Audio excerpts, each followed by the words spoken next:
Ердийн ордонд эдийн засгийн чуулган 7 жилийн үргэлжилж байна. Би Монгол Улсын ерөнхийлөгч зов жаргалтай ярилцах гэж байна. Тэгэхээр та бүхэн ярианыхаа ихэнд эхлээд шин тэнцвэр гэдэг энэ бодлогын талаар ярилцъя. Та дөнгөж сайн бол энэ чуулганы эндэр дээрээс шин тэнцвэрийн талаар цус дурдлаа шүү дээ. Тэгэхээр шин тэнцвэр гэдэг нь энэ Монгол банкнаас гаргасан шин бодлого юм уу? Эсвэл бодлогын нэг алхам юм уу? Эсвэл эдийн засгийн одоо өнөөгийн байдлыг та бүхэн ингэж томьёолоод байгаа юм уу?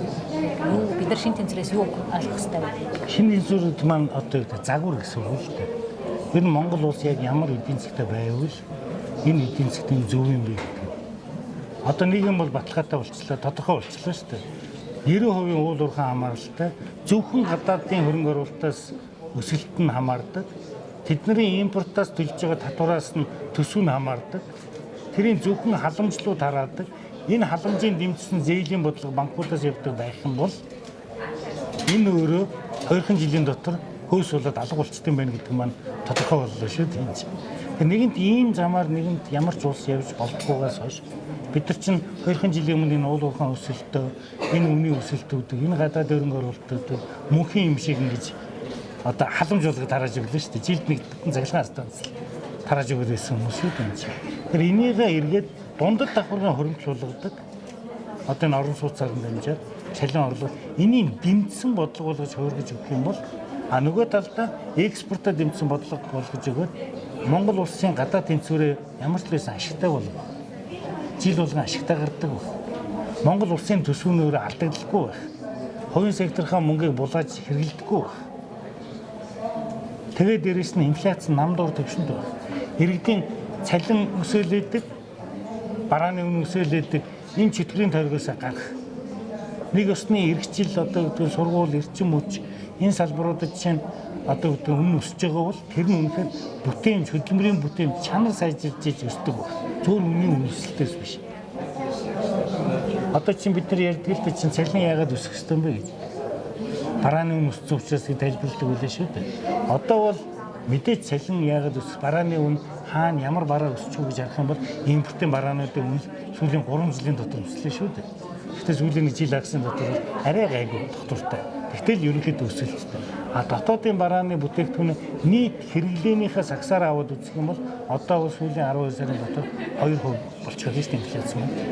Тэр энэ төвшөндөө байлгах нь өөрөө бидний энэ шин тэнцвэрийн бодлого маань суурь нь болж чаддаг. Нам төвшөнд инфляцтай барааны үнийн өсөлт бага, гэхдээ эдийн засгийн өсөлт нь тогтвортой байх бодлого байхгүй. Саяхан шиг нэг өсөлт царайгаад халамж болгоод хараад өгч төсөв дээр илүү юм гарч ирэх юм бол тэрийг хоригддаг болох тийм. Ийм л бодлогын хүрээгээ бид нар шин тэнцвэрийн хүрээ гэж яриад байна. Энийг бол их хурл дээр бол нэлээд их бид нар яригдсан сэдв. Сая нөгөө хүндрэл, хямрал гэж янз бүрийн нэрээр томьёолоод байгаа энэ сүүлийн эдийн засгийн өсөлт удаашрлж байгаа жилүүдэд томьёолоод байна да бид нар. Тэгэхээр энэ маань өөрөө их хурл дээр бол ярьсаар байгаа нэлээд олон баримт бичиг болсон. Тэгэхээр та нар санаж байгаа бол 15 оны аврын чуулганаар бид нар энийг батлуулж ирсэн.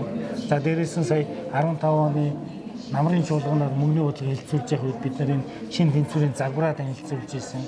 Олон нийт засгийн талаар бол нэлээд сайн мэдлэгтэй мэдээлэлтэй байгаа. Мэдээж яг одоо мэргэжлийн судлаачдын хувьд бол бидний яг шин тэнцвэрд ороо юу ойлгоод байгаа, юуг зориод байгаа. Яг л энэ олон бодлогын арга хэмжээнүүдийн тэгстгэл тэнцвэр дундаас ганцыг аваад нэг үнцгийг аваад ярихад бол хэцүү л дээ. Тэгвэл нөгөө юм маань ингээд авцалдаг болчиход байгаа юм л да яриа маань. Ийм том загвар хэлбэрээр ярих юм бол шин тэнцвэрийн бодлого дотор Монгол банкны өнөөдрийн хийж байгаа, цаашдаа хийх гэж зориод байгаа арга хэмжээнүүд бол маш ойлгомжтой тайлбарлагдсан байна. Би яг танаас асуух гэж байсан. Тэгэхээр таны саяхан ярьж байгаа болгон үнэхээр бодит амьдрал дээр хэрэгжүүл сайн байна, сайхан байна. Бид нар хүлээж авах хүсэж байна тийм. Тэгэхээр яг таны саяхан ярьсан санаанууд цаасан дээр буусан уу, баталгаажсан уу гэж би асуух гэсэн. Та бол мөнгөний бодлого дээр бол ямар ч байсан суулгасан юм байна. Одоо өөрөөр хууль өөрчлөлт оруулах гэж байх юм уу? Тэнд ямар шаардлага вэ? Одоо бид нар ярьдаг шүү дээ нөгөө ярих сайхан хийх хэцүү гэж. Сая бол энэ жил хэдүүлээ сонгуулийн жилийн төсөв яаж батлагддгийг харлаа шүү дээ. Анхудаага л ер нь өсөхгүйгээр баталж үзлээ шүү дээ. Тэр эх жилээс бол энэ маань өөрөө ингээд одоо үүдийн төсөв дээр ч гэсэн баталж авах процесстэй бид нар бол хувийн сектор тэдний дуу хоолой, тэдний сонирхол төрөөр мөнгө дандаа дамжуулдаг биш.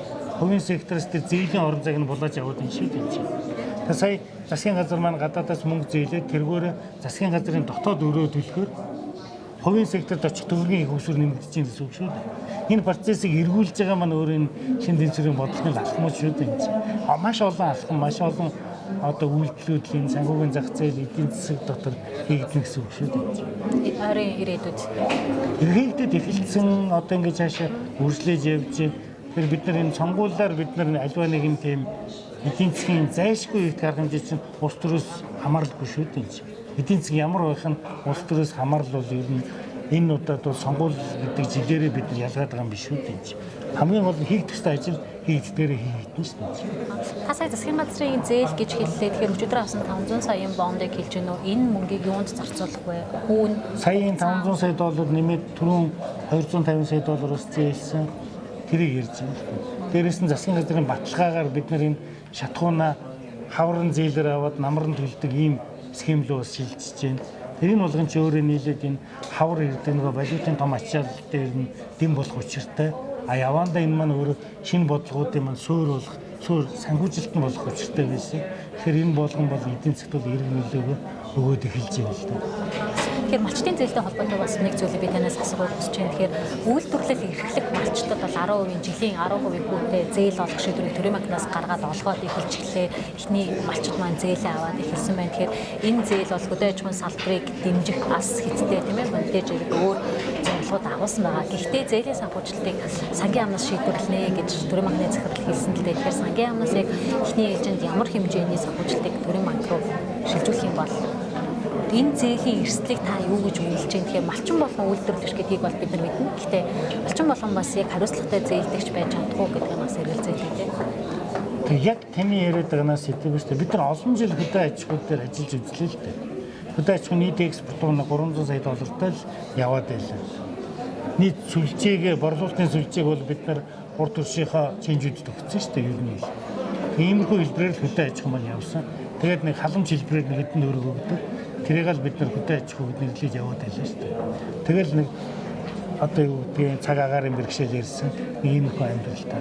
Гэтэл хөдөө аж ахуй гэж энэс хамаагүй том. Зөвхөн хүнс биш. Биотехнологийн том экспортын маань болцоо гэж харах юм бол энэ хөдөө аж ахуйд хийгдэж байгаа саяын бодлого энэ шин тэнцвэрийн хүрээнд хийгдэж байгаа гэдгийг харж болох юм л да. Яг одоо энэ сайн малчин хөтөлбөрийн хүрээнд засгийн газрын бодлогын хүрээнд зээлээ өгдөг тэр шалгуурууд маань өөрөө ямар шалгуурууд байгааг харах юм бол эндээс маш тодорхой бол. Нэгдүгээр малчин данстай байх. Гэдгийг тухайн хүний хийж байгаа бизнес ноолуур ноос нь дотоодын үйлдвэрлэлөө яаж борлогдож байгааг илэрхийлж байгаа данс шүү дээ. Тэр нь тунгалаг байх. Хоёрдугаард нөгөө малчин маань өөрөө нийгмийн даатгал шимтгэлээ төлдөг байх. Ирээдүйдээ хариуцлагатай иргэнийхээ тэр хэлбэрлүүгээ шилжих. За дараагийн нэг юм нь болохоор үнэхээр яг малтайгаа холбоотой байдаг байхгүй. Малын гарал үүсэл бол маш чухал. Малын эрүүл мэнд маань маш чухал зүйл л дээ урт хугацаанд. Энийг илэрхийлдэг зүйл маань өөрөө тэр одоо тэр 3 дугаар шалгуур нь болчиход байгаа шүү дээ. Малын эрүүл байлгах тийм. Энэ 3 дугаар шалгуураа хангана гэдэг маань өөрөө урттаа энэ түүхийн эд дээр суурилсан биотехнологийн бүтээгдэхүүн, экспортын бүтээгдэхүүнүүд үйлдвэрлэх боломжийг нээж өгнө гэсэн үг шүү дээ. Нөгөө талд Улаанбаатар хотын утаагч бид нар ярихдаа энэ нүүдэл суудлыг ярьдаг. Жилд 30 мянгаар нэмэгдээд байхаар 10 жилд 300 мянгаар нэмэгдээд байдаг. Энэ хэрэгцээтэй дэд утас хөрөнгө оруулалт, орон сууц, за эрүүл мэндийн зардал, магадгүй 10 жилийн дараах эрүүл мэндийн зардлууд гэдэг. Энэ нийгэмд бий болохын санхүүгийн том эрсдлүүд биш үү? Энийг хамгаалах үүднээсээ ч харсан энэ зөв зүйл болчиход байгаа. Хөрөлсөн эдийн засгаа солонгоруулах, эдийн засгаа хос морьтой болох энэ бодлого өөрөө биднэр зайлшгүй сонголт болчиход байгаа. Энэ бидний шинэ бодлого болсон юм. Ерөөсөө биш шүү дээ. Өөрсдийнх нь хэмжээг та хэлэх боломж байна уу? Тэр өнөөдөр хөдөө аж ахуйлаа явж ирсэн зээл, хөдөө аж ахуйн иргэд одоо очиж ирсэн зээлийн хэмжээ хүү асар өндөр байлаа шүү дээ. Энийг бол бид нар одоо хэрэглээний зээл хэрэглэж байгаа бол 26% дунд чүүдээ байсан юм 18 болов. Одоо үйлдвэрлэлийн зорилттой сая үндсэн нэг шалгууруудыг хангацсан байх юм бол 10% боллоо шүү дээ. Тэр энэ болгоно хүү огцон буухад хамгийн одоо энэ одоо гол бодлого маань яагаад болцоотой болцсон бэ гэхээр нөгөө инфляц буусан учраас л юм болцоотой болж байгаа шүү дээ. Тэгэхээр инфляц 14 байсан бол бид нар ийм бодлогуудыг хэрэгжүүлэх мөрөөдөгч болцоо бид нарт байгаагүй шүү дээ. Тэгвэл хэрэгжүүлсэн бол тэр маань дорхноос салаад унчих шүү дээ бодлого чинь. Тэгэхээр өнөөдөр инфляци нам болгогдсны үр дүнд бид нар ийм бодлогуудыг эхлүүлэх болцоотой болж байна. Энэ өөрөө эдийн засгийн уул уурхайн хамаарлаас багасгах тэр болцоог нээж өгч байгаа юм л да. А хөдөө аж ахуй бол Монгол улсын суурь салбаруудын нэг байх ёстой. Яванда энэ маань өөрөө технологийн хөгжил, биотехнологийн хөгжил, экспорт, мэдлэг шингэсэн экспортыг дэмжсэн тийм хөрөнгө оруулалтаар суурилах юм бол энэ Монгол улсад бол нэг ойрын жилүүдэд тэрбум долларын экспортын түвшинд хүрэх тийм болцоотой салбар гэж хараад байгаа юм л да. За танд баярлалаа.